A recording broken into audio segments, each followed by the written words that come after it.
Ruslan. There's not like a nervousness with me and my fiance, like that's my person. It's more of a nervousness of like dang, like am I gonna make the same mistakes like my pops did or like my parents did? It's kind of like that kind of fear, like not wanting to go through the cycle again. Yeah, because we both come from broken homes. Okay. Like that's like our story. So for us, we kind of want like our relationship to be like, you know what I'm saying, like something that people can look to as like, okay, like God's working in them. You know what I'm saying? Like we want to break the stigma. You know what I'm saying? Be like really be in the community to show like other boys and young girls that like like it can work. Like you don't have to be like your pops or you don't have to be like your mom. So like that's really our kind of like our story type thing. That's dope. I was literally saying the same exact thing. I come from a divorced household. I come from adultery on both sides of the household. And initially it was this, I just don't want to have the same mistakes my mom and dad did. I want to create something better. You talk about coming from a broken home, right? I know your mother's from Haiti. My mom's from Haiti. Where's your father from? My dad's from Togo. Togo, which is a part it's in West Africa. Like right by Ghana, Nigeria. And how did they meet? They met in France.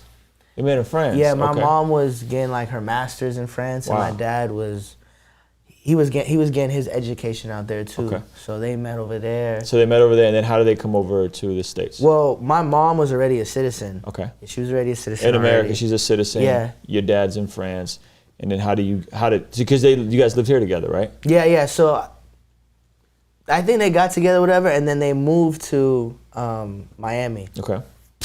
Moved to Miami, had me a couple years later. They had my older sister than me. So he walks out of my life when I'm 12. So I remember it like yesterday. It's January 24, 2007. Wow, you know the date. I know the date, man. I remember the whole vision. So I remember we about to go to school. I remember I'm in the living room, whatever, and my mom is like standing at the door. So she's standing at the door, and she has her arm crossed like this, whatever. Remember, and I'm kind of like staying there. Like the mood is different. It's not like your typical morning. All right, time to go to school. Yeah. So my dad, he walks up to me. He got a suitcase in his hand, and he like bends down on one knee, and he's like, "My son, I'm gonna be gone for 2 weeks. I'll be right back. While I'm gone, take care of your mom, take care of your sisters." And I'll be right back. And I was like, to me, I was kind of just like, it was weird, but I was like, okay, like why is this whole scene? Yeah. So he leaves, like my mom and him don't embrace, he leaves, whatever, and then that was that. So it went like 2 weeks, couple months, then a year, 2 years, 5, 10. Now it's like 15, it's gonna be 15 years in January. So it's crazy. And the crazy thing is, right, so hold on. Where did he go? Went to Africa. He just went back to Africa. He went back to Africa. I'm assuming there was tension in the marriage that caused him to go back. Right. Okay. And yeah, there was tension in the marriage. It's funny though. I was thinking about this the other day. It's kind of random, but I remember when I was younger, I would go into their room, and I would see my dad with like a mattress on the floor, laying on a mattress on the floor, and I'd be like, "Yo, Papi, why you laying on the floor? The bed's right there." Yeah. And he would say like, "Oh, like my back hurts. Yeah. Like I got back problems, so I'm staying on the floor." And I remember I would look at my mom and she would like make a face like, but I didn't really peep when I was younger. But like when I was thinking back, in hindsight, it all makes sense. It all makes sense. So you go back like, "Oh no, you got your butt kicked on the floor." Yeah. But so. Why I'm asking you these things, because obviously all these things affect us as men today, right? So my backstory, my dad left 6 months after us coming to America. Wow. I was 6, which is wild because my son is 6 now. So it makes me think about that. He's gonna remember this the way I remember that. And what happened for me, bro, I found letters with lipstick kiss marks, and I thought they were from my dad. And I thought, so I brought them to my dad. They were really back in Russia to my mom's side piece. And the arrangement was they both had situationships. They came to America, it was a clean slate, and that was it. You know what I'm saying? And so I didn't know this, that I was holding this level of like responsibility for the deterioration of their marriage until I confronted my dad as an adult, like, why'd you leave? Like, what happened? And he said, you don't remember? Like, this is what happened. And then it all like came back to me, and I connected the guilt and the shame attached to exposing her to him, and then that caused the downward spiral of her then, you know, becoming an alcoholic, us going on welfare, my dad leaving, getting remarried, not really being in my life. And we've since reconciled and we're in a good space. And so I carried a lot of that, and I didn't realize that until I was an adult, you know? So have you had that conversation with your dad as an adult? As you're now about to enter the season of marriage, have you had that conversation with your dad as an adult? Like, fam, why did you just bounce? Like, I was 12, I needed my father. Man, it's crazy because we've had conversations. So, you ever watch those movies where it's like the dad kind of like is like, yo, I'm a get this money and I'm gonna make this whole situation right. Like, I'm gonna do this. He's like one of those people like in those movies like that father that has like the big ideas, the big dreams, and they never pan out. Like, it's not like, what's that thing with Will Smith? Yeah, the Will Smith. It's kind of like Will Smith and his son. Yeah. In his movie, you ain't talking about the rich ones. It's literally Fresh Prince of Bel-Air's dad. Like I feel like that's my. Are you talking about Fresh Prince of Bel-Air, or are you talking about the movie where Will Smith and Jaden Smith were together? That one too, but like that has a happy ending. Like there's no. There's no happy ending. You know what I'm saying? Like, so he's actually out there in his mind. Yeah. I'm finna go out and get the bag and bring it back to the family. But I'm like, you know, so if I'm talking to my mom 2 a.m, because some situation in Haiti's happening, right? Yeah. Haiti's crazy right now, and I'm talking about earlier because my dad does this thing where he be like, yo, I'm coming to bring this, like, and I remember, I'm like, when I was young, I was like, yo, like, bro, no one cares about that. Like, no one cares how much money you make or bring back, even if it's $100 million. Bro, you lost 15 years of like, you know what I'm saying? Like, you know how hard it is living in Miami trying to figure out life as a kid, like, you know, without a father, like, but that's hard. Like I was saying, I was talking to my mom about it. I was like, bro, if he would have come back with $1 million right now, let's say he came back and brought back $1 million. Bro, $1 million divided by 15 is $67K. Like, bro, like you could have been a janitor, dog. Exactly, you could have been a janitor, dog. You could have had a union job. No, you know what I'm saying?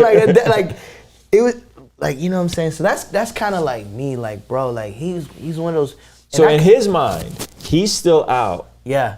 Trying to provide for the family. But it's like. And where is he now? He's in the Congo. Wow. He's in the Congo. And is there another family involved? Is there another woman? Is that like, or is that not verified? Or he says no, and I, you know what I'm saying? Like, I'll take his word for it. But there might be some half brothers and sisters running around that you haven't met yet. Yo, you know it's funny? He sent me like a picture on WhatsApp. Yeah. And it was him with these two like younger girls, whatever. Yeah. And someone was like, "Yo, is that your sister?" Like thinking it's my sister Sika. Like from here. And I said no. Yeah. And they're like, "Yo, that look like Sika." And I'm like, "No, that doesn't."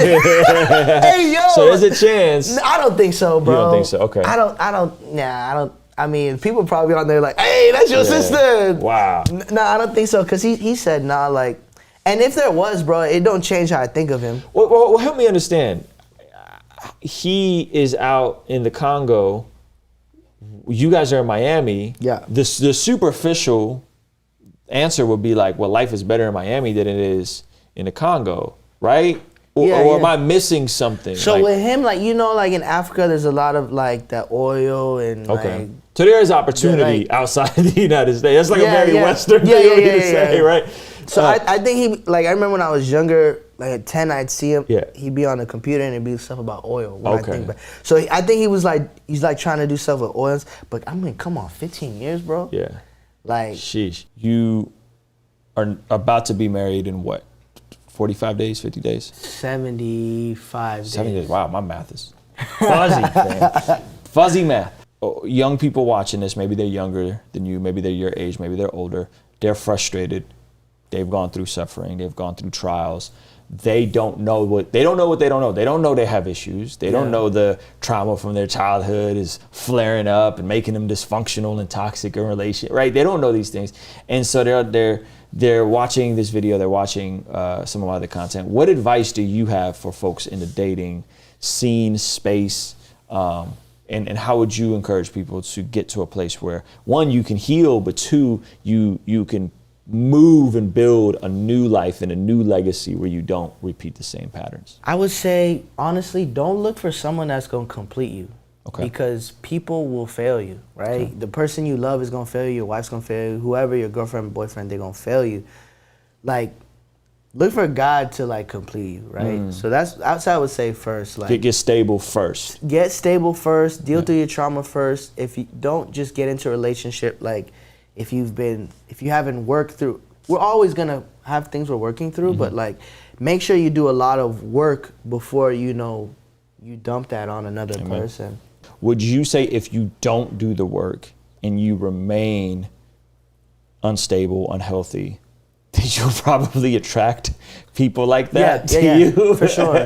Because whole healed people don't go looking for unstable, unhealthy people that haven't dealt with their stuff.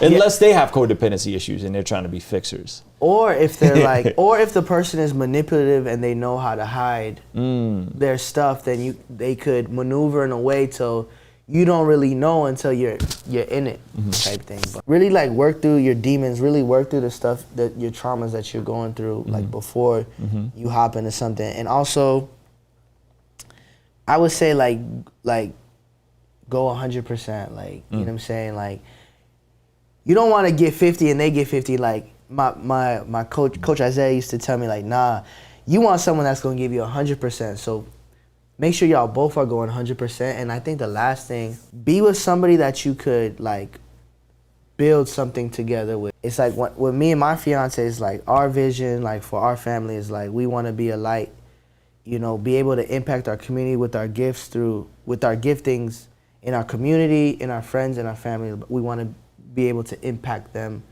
for God. Like, that's that. So it's like, whatever she got going on, she wants to be someone who mentors young women, right? And, I want to, with my music and the nonprofit stuff, like, I want to be able to, impact communities, right? So we want to be able to bring the stuff that we want to do together to really impact. So that's us. So it's like, I feel like if you're going to marry somebody, really marry someone you could, not just someone you could, like, have some fun with, which is great, which is amazing. You want to be able to have fun with them, but what can you build that outlasts you in the future? You know what I'm saying? Like, generational wealth, generational influence, all that stuff.